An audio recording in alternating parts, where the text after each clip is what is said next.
Hello, everybody, and welcome back to another episode of Too Weird Didn't Watch, the show where we make fun of food movies. Food movies? The show where we make fun of food movies. That's the next themed episode. The show where we make fun of... the show where we make fun of movies based on nothing but their odd descriptions. Yeah. And we have a special episode this week because I got a box of Blu-Rays from the folks at horrorpack.com on our Human Echoes channel. You can watch me open this box and look at these. And the descriptions of these movies are all relatively fun. Neither one of us have seen any of them. And I want to watch these Blu-Rays. I deliberately stopped watching that episode because you started reading that description in the movie in your hand. Yes. And I know you want to do it for the I did. show. I had to stop if you saw that unboxing video already, you got a little taste of what this would be like. But we're going to start off. We're reading from the backs of Blu-ray covers, which is something we've never done before. No, normally we troll the internet for descriptions. Yes. I've just These got are a official. Stack of Blu-rays in my hand. And we're going to start off with Cell Count. A lot. And people. Yes, so... Multiple trillion. I think that it's like at prison cells. Well, that'll be a slightly smaller number. Because we have the Blu-ray here, we can actually look at the cover, which is pretty cool. It's kind of 80s style, like art, hand-drawn. There's a prison bus. There's a guy with a hatchet on the front. It's very cool looking. There's someone with a open back of their skull that's leaking fluid of some kind. As they're wont to do. And it has the quote from Jason Bean of Killer Films, "A twisted vision of science gone horribly wrong." I told you, science is dangerous. Yeah, there aren't enough movies with a twisted vision of science going amazingly well.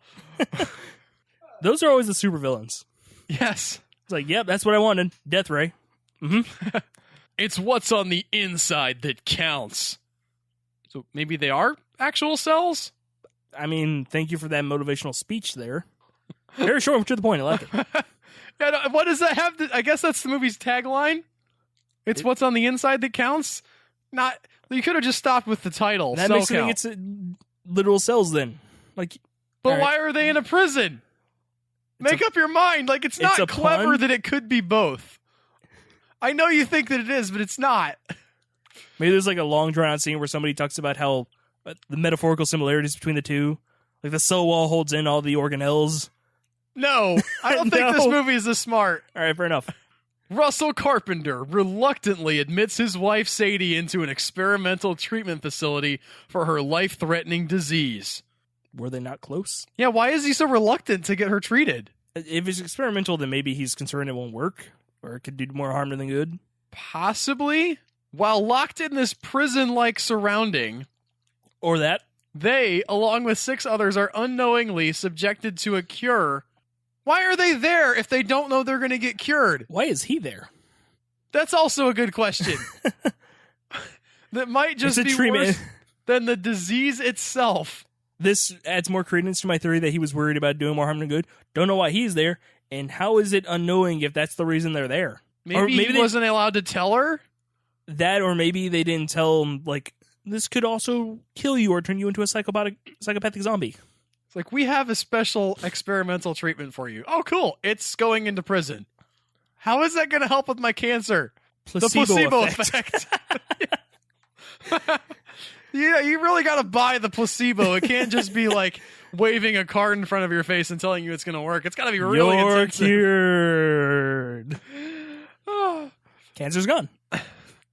There's a quote here from Mark L. Miller from Ain't It Cool News, which seems they don't actually make a stance on if it is cool. That sounds vaguely sarcastic, yeah. They're just asking, ain't it cool? Oh, ain't that cool? Oh. Ooh. Ain't it cool? He says this is a horror film that will make you quiver on a cellular level. I'm hearing all this is super serious, it's a horror film that'll make you quiver. On a cellular level. Get it? Oh, it's clever. And then drive a hard steel-toed boot down on all expectations. Which just sounds like he didn't like it. I can't tell from that. I'm too ingrained in the sarcasm thing.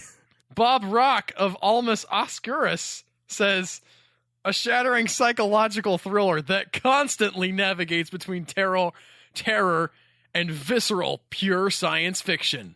Thanks, Bob Rock. What does that last part mean? Visceral is like a viscera, meaning like guts, and pure means untainted. So Yes. these guts haven't been like You haven't defined contaminated. science fiction yet. I don't know what that is. Science, it's like fictional science. Okay, thank you, There you go. sir. Like it's fictional science about people's guts that have not been tainted. I like There's that. nothing I wrong. like that he acknowledges that that's not scary. Because I hate so much when like me and a friend of mine went to go see the Evil Dead movie, the remake sequel thingy that came out a few years back. Yep. Love that movie. Yeah, it was a good movie. We walked out and he goes, "That movie was terrifying." I'm like, "No, that movie was gory. There's a difference." Yeah, there's It some had scary parts moments. in it, Yeah, but it was mostly blood and guts, which is what the original was, which wasn't scary at all. I think some people. Yeah, I'm actually not a fan of the. Well, no, I'm sorry. I'm a fan of the original, not a fan of the second one, which everybody loves. And I like the laughing scene in the second one, but the movie goes on for way too long. Yeah. There's also like a really great conceptual thing there with the ballerina with her head pulled off, and like the idea that he's seeing his friends come back from like hell essentially. He doesn't know if it's them or if it's their souls in hell talking to him, but they never do anything with that. It's not like part of the movie. They just have And a he line goes that crazy, by. and then other people show up and he's like, "No, I'm good." Yeah. Anyway, let's not hate on everybody's favorite movies. Suck at Titanic, you suck. Wow. I'm not on board with that one. Next up, Star we Wars have wasn't that great. John Carpenter's The Ward. Is this the biggest name we've ever had on the show? Is it? I I think don't know. so. This John is one Carpenter- that I've definitely seen like around Walmart and places. It's the most well known of these movies that I got in this box. It's the cover is kind of cool. It's a hot chick who's all dirty and she's wearing a dirty dress being grabbed by people with dirty hands. And also there's a rip in her dirty dress, but it doesn't like go through to anything. Well, this movie sounds filthy. Look, she's just like she's got a void in like behind her dress. Like they're underneath between the tops of her legs and like the top of her chest. She's just like an empty hell monster because that rip doesn't go anywhere. Well, it's a metaphor for how violence can make us hollow inside. Oh, okay, that makes sense. Or it's a dumb cover. They probably just didn't want to like imply that stuff. Welcome to North Bend Psychiatric Hospital. The name makes sense now. You're at this is no, that was me just talking to you. I wanted to let you know you're at North Bend. My life makes sense now. An isolation ward for disturbed women that holds a terrifying secret. Isolation sucks. Yeah, also Not really a secret. I don't understand the sort of the opening of this. I mean, we make fun of it a little bit, but why? Why are we going this direction?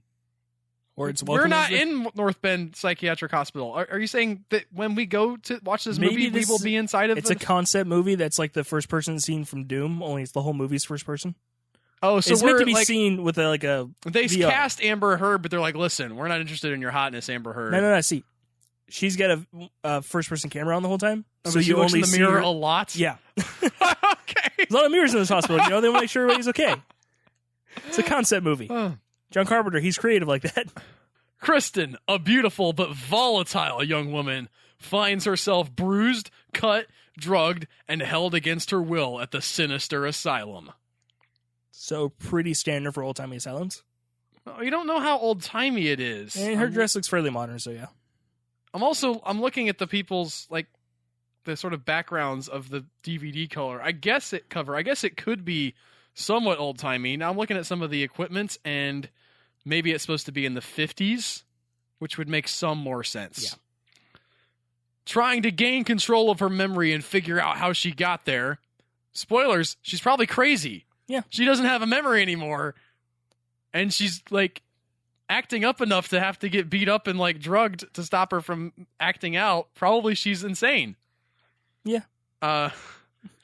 Kristen discovers that a savage, ghostly figure roams the halls at night. Well, that's a genre jump.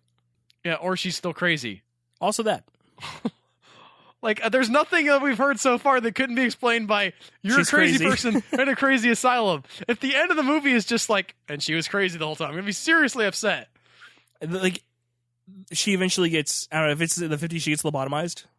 And so then for the first time, the camera, like, pulls away to show her, and it's, like, actually a very nice asylum, but it's fairly clean. It's, like, modern, like, little beeping machines. It's not modern. It's still, like, the time, because they lobotomized her. Okay. But, you know, it's clean. They actually care about the patients. They're not happy they have to do these things, but they think they're helping. Right? I can see that. Yeah. And the camera just keeps tracking out and like goes and then fade to white. And then you see Jason Statham and he's beat up all the security guards and he got his brother out of prison. And then it's the beginning of Fast and Furious 7. One by one, the other patients begin to disappear. To survive, Kristen must discover the horrifying truth of the ward. They're all getting better and you're the only one who can't leave. Released. This is why you're here. Calm down. Legendary director John Carpenter, the mastermind between Halloween, The Thing, and Escape from New York, is back. Like how all those movies are from the 80s and he still made more. And they sound like he stopped after those. Those lessons he made, right? Right. He definitely didn't make... Also, he made some bad ones in the 80s. Yeah. Or at least some not as good as those ones. Is back in this suspense... By the way, wouldn't it be great if they threw in, like, and also Big Trouble in Little China? Like, it has nothing to do with this movie, but... They acknowledge... Yeah, that's another famous one. I'm trying to think of another like off-genre one that he's done. Like the new Shyamalan movie's coming out as like the director of The Sixth Sense, and like it's like and the last 8 movies he made, which were not good. Last Airbender, After Earth. I forgot he did that one. The Happening. The Happening, yes. I love the scene where Mark Wahlberg talks to a fake plant. That sums up that movie beautifully. I think that's intentional, though. I know it's a great scene. Shyamalan knows that it's stupid. And it's the best scene in the movie. Yeah. Mostly because it's just Wahlberg. I've read someone who did a review of his new movie called Split, and he said, I think we've all misunderstood Shyamalan. Shyamalan is and has all along been a schlock filmmaker, and we just thought that he was doing something really erudite and smart, and like, no, I've been trying to make like genre high concept silliness, and you people like I mean, that was Unbreakable, yeah. Yeah. Anyway... but at the end of this, though, they attribute it to John Carpenter, and it says he's back in this suspenseful psychological shocker. If you tell me it's psychological horror, guess what? Shocker. We already guessed. Shocker, yeah. She's crazy. She's a crazy person. We know. She's in an insane asylum. All of this stuff. Carpenter proves that he's still the master of shock, according to Tim Hannigan of Movies Online. I thought we were hitting the bottom of the barrel with Bob Rock of Almus Obscurus, but Tim Hannigan is also someone I've never heard of. And Ryan Lambie of Den of Geek says, well made and incredibly tense. So I'm sure it has high production value. I'm sure it looks very nice. And now we come to the real reason that we're doing this episode in this style. Ladies and gentlemen, we're going to talk about Chromeskull Laid to Rest 2. We didn't talk about Laid to Rest 1 because the description of that one is dumb and short on Amazon, and I don't have the DVD for that. The tagline for this is Death Polished, which isn't even a joke. No. It's just like... Turns out the Grim Reaper is really into cleanliness. He polishes that scythe. Which does not line up with the cover, by the way, of this guy Chromeskull having blood all over his skull. He has to. It's very shiny though. I guess it was polished at one point, but he's going to need to get the buffer out again. Also, like from the perspective, I haven't even got into this yet, but like this guy's a serial killer, right? Like serial killers wear masks. Yeah. And that's fine. You know, Freddy doesn't have a mask, but you know, he's got a burn face. Does. So, Michael Myers, I haven't seen those, but you know, I know he has a mask. He's got a William Shatner mask. Yeah. Jason has the hockey mask eventually from the third movie on. Yes. He wears it back in the second one, so you know. Yes. Still technically masked. The Rise of Leslie Vernon. He has an awesome mask. It's a great movie, by the way. The Jigsaw Killer wears the pig mask in Saw. Yeah, he also has that little guy in the tricycle, the puppet, Billy which puppet. is not a mask, but I think it's probably the scarier thing. Anyway, so if you're going to kill people, right, like you're a real person who's going to go around killing people. Mm-hmm. You're not like some supernatural thing like Jason eventually turned into or like Freddy. You're just a guy. You're going to wear a mask that's like all shiny and people can see you from coming a mile away. Maybe he kills people in metal shops. Fair enough. Or when it's really dark. Or when it's really bright. Maybe he kills he everybody right in front of that giant blob thing in Chicago. They can't see him until they're right up on him. He's just like, shrink! It's camouflage. The maniac in the metal mask returns, and this time he's not alone. After his That is actually a surprising twist for a horror movie. He's got a sidekick. Okay, yeah? The only one I can think of that does that is Chucky. Where he has like a wife eventually, Chucky, right? Yeah. After his gruesome encounter with the girl with no name, which sounds awesome, Chromeskull has to rely on his assistant, Preston, to take care of business. They were doing so well, movie. So well. Chromeskull, the girl with no name. Preston. Hi, I'm Preston. Mr. Chromeskull hired me.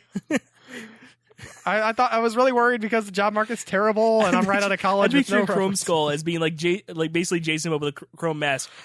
6'9", big guy, muscular, wears like dirty clothes. Probably older than Jason, I would say. Yeah, probably. And then Preston, who calls him Mr. Chromeskull. Mr. Chromeskull, sir, your 530's here. Preston, I'm killing people. Stop it. Hold my calls. Where's my latte?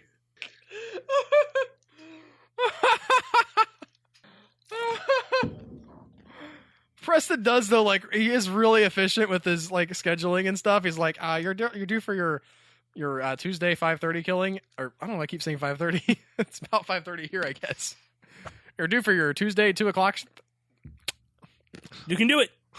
You're due for your Tuesday 1:00 killing. Just a little bit. You're running behind, sir. Should I move your next meeting up to Friday? You got it.